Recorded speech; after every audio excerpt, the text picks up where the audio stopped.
Assalamualaikum warahmatullahi wabarakatuh. Perkenalkan, nama saya Muiratul Hasanah dengan NIM 220512140116 dari Prodi S1 Sistem Informasi kelas 2022A. Baik, di sini saya akan memaparkan hasil laporan saya mengenai literatur review yang telah saya lakukan dari beberapa artikel tentang pemodelan dan simulasi untuk memenuhi UTS mata kuliah pemodelan simulasi dengan dosen pengampu Bapak Bonda Sisep Baputra MKom.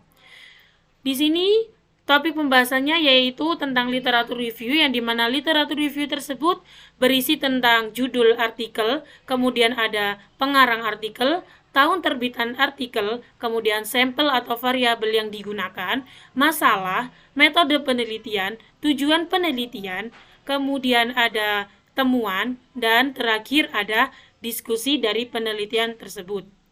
Baik, mari kita mulai dari artikel yang pertama.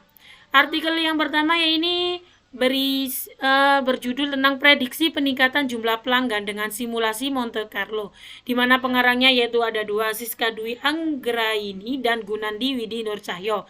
Tahun terbitan yaitu 2021 dengan sampel atau variabel yang digunakan yaitu bulan dan data pelanggan.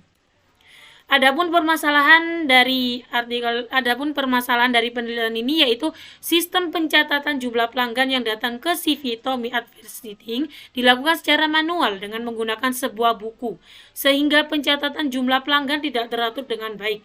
Ada beberapa pelanggan yang tidak mengisi buku kedatangan pelanggan, sehingga peningkatan jumlah pelanggan dari tahun ke tahun kurang efektif.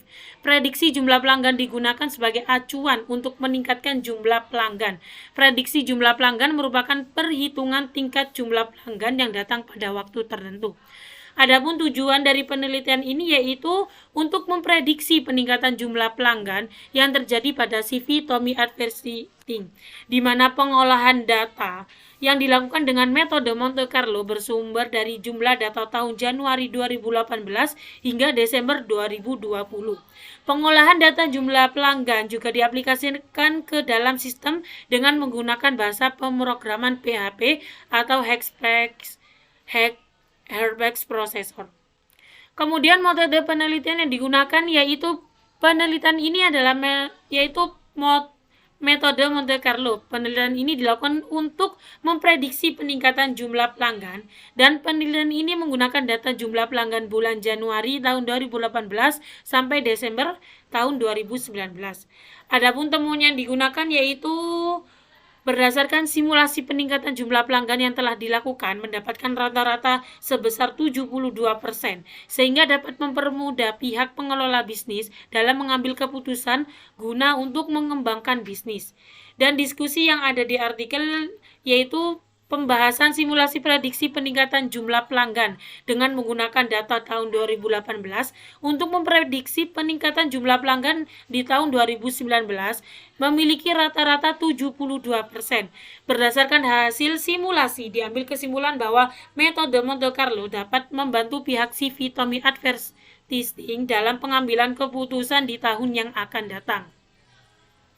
Kemudian berlanjut pada artikel yang kedua dengan judul Pemodelan dan Simulasi Sistem Antrian Pelayanan Konsumen Gerai MCD Solo Grand Mall dengan Arena. Penulisnya yaitu Cynthia Ratnasari, Nino Rahadian, dan Eko Liquidanung.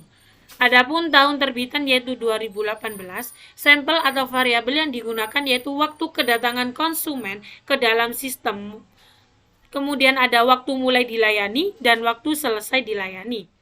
Permasalahannya yaitu antrian merupakan suatu peristiwa yang terjadi ketika jumlah sumber daya pelayanan lebih kecil dibandingkan dengan jumlah konsumen. Hal ini dapat menyebabkan terjadinya penurunan keuntungan yang akan didapat oleh perusahaan. Salah satu tempat yang tidak luput dari antrian adalah gerai MCD Solo Grand Mall.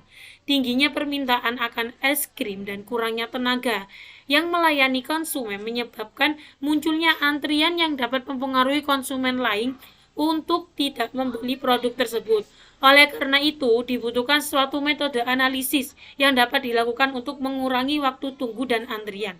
Adapun tujuan penelitian ini yaitu untuk mengetahui dan mensimulasikan model antrian pada MCD Solo Grand Mall dengan menggunakan software Arena.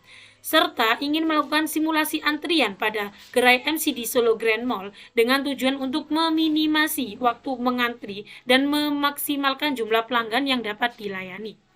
Adapun metode penelitian yang dilakukan yaitu metode beberapa tahap yang digunakan yaitu tahap pengumpulan data, identifikasi awal masalah, penetapan tujuan, pengolahan data, kemudian membuat simulasi model usulan serta analisanya.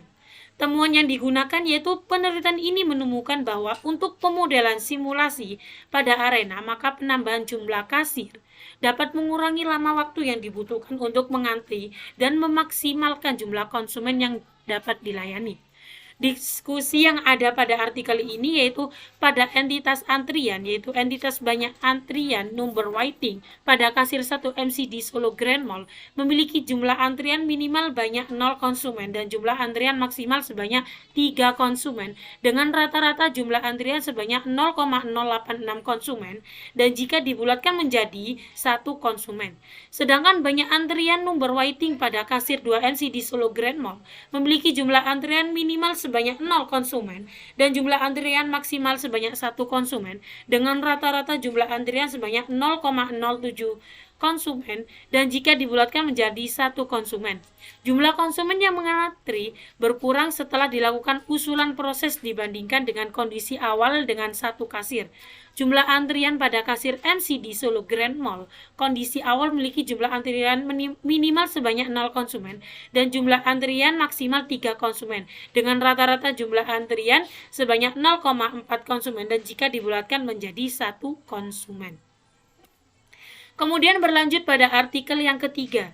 Judul artikel yang dibahas yaitu mengenai pemodelan dan simulasi cara kerja turbofan. Pengarangnya yaitu Nur Cahyani Dewi Retnowati, Dewi Nugraheni, dan Heni Sunario. Tahun terbitan artikel yaitu tahun 2021. Sampel atau variabel yang digunakan yaitu turbofan, mesin, multimedia development life cycle. Kemudian permasalahan yang diangkat yaitu engine, merupakan suatu bagian penting dari pesawat udara dan merupakan rangkaian komponen yang memanfaatkan gas untuk memutar turbin dengan pembakaran internal. Komponen utama dari mesin turbin adalah inlet, kompresor, ruang bakar, turbin, nozzle head. Kemudian komponen utama dari mesin turbin gas. Turbofan berbeda dengan mesin turbojet karena memiliki kipas tambahan di bagian depan pesawat yang dapat mempercepat aliran udara dalam saluran yang melewati mesin turbin gas ini. Tujuan penelitian ini yaitu untuk melakukan pemodelan dan simulasi cara kerja turbofan dan proses yang terjadi, seperti perubahan suhu, perubahan warna, perputaran mesin, dan perubahan suara sehingga dapat memberikan manfaat kepada siapapun dalam memahami cara kerja turbofan. Pemodelan objek menggunakan software Blender dan pembuatan simulasi dan animasi menggunakan software Unity. Adapun metode penelitian yang digunakan pada pembuatan permodelan dan simulasi ini menggunakan metode Multimedia Development Life Cycle yaitu MDLC yang meliputi konsep, desain, material collection, assembly, testing, dan distribution. Pada tahap konsep diidentifikasikan pengguna dari simulasi ini adalah siapapun yang ingin mengetahui dan mempelajari tentang cara kerja dari turbofan. Dan tujuan simulasi ini adalah menjelaskan tentang cara kerja dari turbofan serta penjelasan proses yang ada di dalam turbofan ketika ada inputan kecepatan angin. Temuan yang digunakan yaitu pada turbofan dapat diketahui adanya perubahan tekanan suhu udara yang ditunjukkan dengan adanya perubahan warna, suara, dan perputaran mesin. Pada simulasi ini menggunakan siklus ideal gaya Thurs sebesar 1-6 rpm. Sesuai dengan keadaan engineering yang berada di ground yang tidak berpengaruh oleh ketinggian, velocity, dan kecepatan suara. Berdasarkan hasil dari uji fungsionalitas diketahui bahwa semua fungsi dan buton yang ada pada simulasi dapat berjalan baik sesuai dengan fungsinya dan dapat dijalankan pada sistem operasi Windows 7, Windows 8, dan Windows 10. Kemudian diskusi yang ada di artikel ini yaitu uji fungsionalitas yang dilakukan pada simulasi ini meliputi uji fungsi. Apakah semua inputan pada kolom inputan kecepatan angin dan setiap buton pada simulasi sesuai dengan yang diharapkan? Serta uji yang menunjukkan apakah simulasi ini dapat berjalan dengan baik pada sistem operasi tertentu.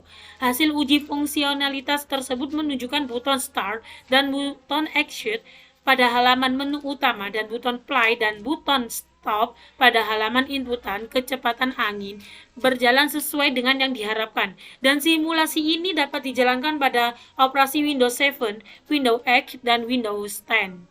Dalam simulasi juga dapat menunjukkan semakin besar kecepatan angin yang diinputkan, maka perubahan suhu yang ditunjukkan dengan warna merah akan semakin meningkat, perputaran mesin semakin cepat, dan perubahan suara akan semakin besar pula.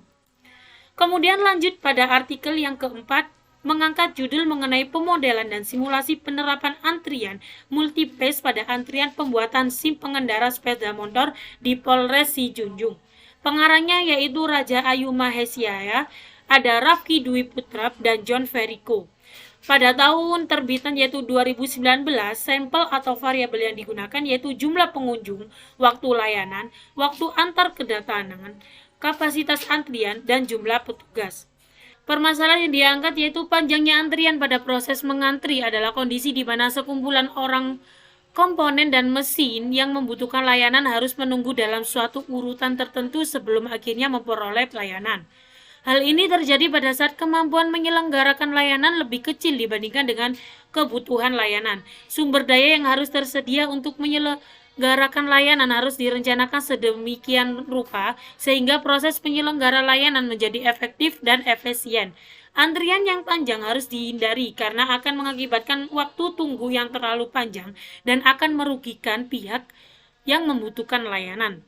Adapun tujuan penelitian ini yaitu artikel ini bertujuan untuk memberi kemudahan dan sebagai acuan dalam pembuatan SIM di Polres Sijunjung dan memberi kenyamanan kepada masyarakat yang mengantri untuk mendapatkan waktu yang lebih singkat dan lebih relevan. Metode penelitian ini yaitu menggunakan kerangka R&D yaitu Research and Development. R&D ini adalah metode penelitian yang digunakan untuk menghasilkan produk tertentu yang menguji efektif atau tidaknya metode tersebut. Temuan yang digunakan yaitu berdasarkan teori antrian dapat digunakan untuk memecah suatu masalah dalam suatu fasilitas pelayanan. Dengan ini dapat diperoleh suatu model antrian yang dapat digunakan untuk mengetahui apakah suatu fasilitas sudah bekerja secara optimal. Kemudian diskusi yang ada pada artikel ini dari simulasi antrian pembuatan SIM di Polres Sijunjung dengan metode Monte Carlo menunjukkan bahwa perhitungan hasil analisis dengan multi-channel, multi-phase, banyak saluran, banyak tahap, memiliki perbedaan yang jauh dari kenyataannya, sehingga antrian yang menggunakan metode Monte Carlo dengan multi-channel, multi-phase lebih efektif daripada antrian nyatanya.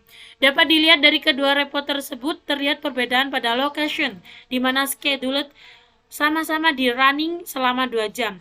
FEG time per entry atau lama rata-rata waktu dalam antrian pada multi-channel antrian 168,47 dan antrian 250,66 pada model nyata yaitu antrian 17,65.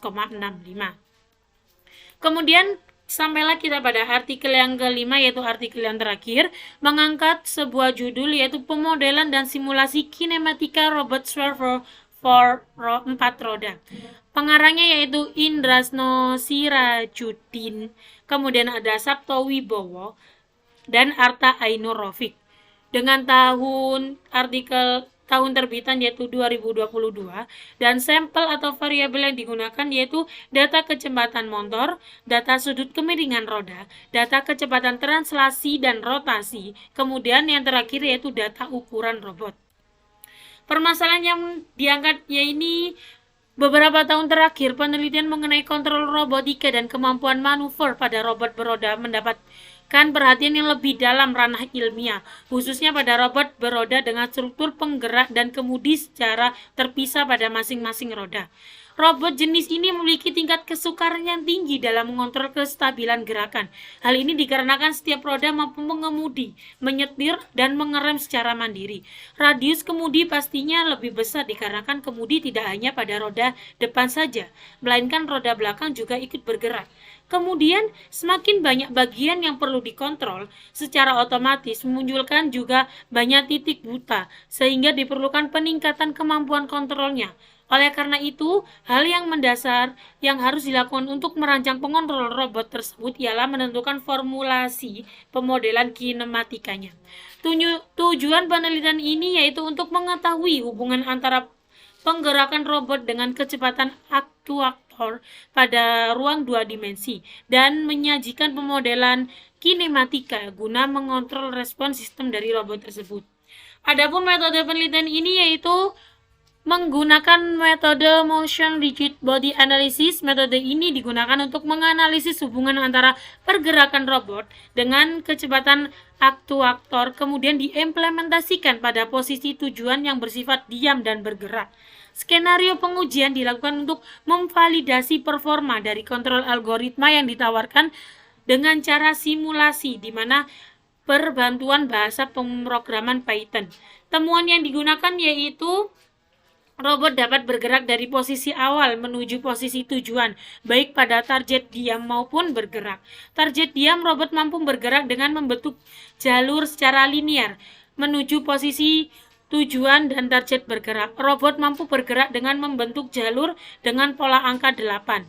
Dari hasil simulasi tersebut didapatkan bahwa efektivitas dari metode Rigid Body Analysis mampu mengatasi permasalahan yang ditawarkan di mana robot mampu bergerak menuju target yang diam dan bergerak dengan pemodelan kinematika yang telah dirancang.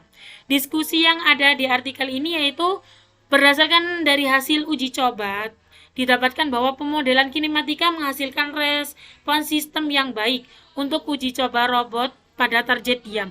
Robot mampu bergerak menuju target dan koordinat dan waktu yang telah ditentukan. Pergerakannya sendiri juga sesuai yang diharapkan, yaitu ketika robot jauh dari posisi tujuan, maka robot akan bergerak dengan kecepatan tinggi.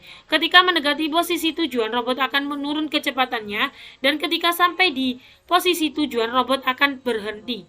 Untuk uji coba robot pada target bergerak, yaitu robot mampu bergerak dengan pola dan kurun waktu yang telah ditentukan. Pada uji coba ini, robot dikatakan berhasil dengan catatan bahwa robot mampu bergerak pada pola yang ditentukan dan berhenti pada waktu yang telah ditentukan pula. Hal ini menunjukkan bahwa pemodelan kontrol kinematika yang dibuat mampu untuk mengontrol pergerakan dari robot servo 4 roda pada target diam maupun bergerak.